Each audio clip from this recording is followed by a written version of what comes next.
خطاب به مولامون و صاحبمون حضرت بقیت الله ارواحنا فدا.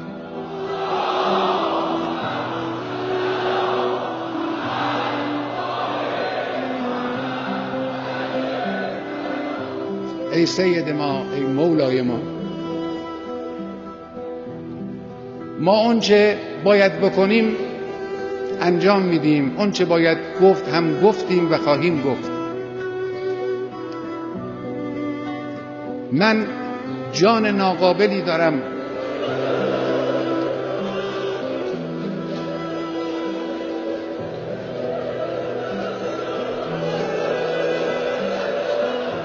جسم ناقصی دارم،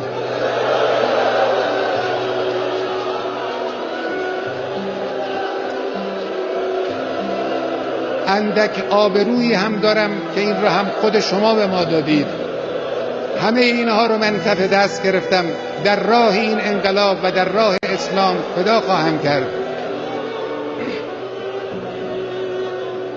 اینها هم نثار شما باشه.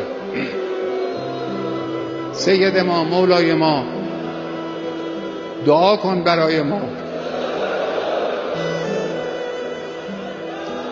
صاحب ما تویی، صاحب این کشور تویی، صاحب این انقلاب تویی.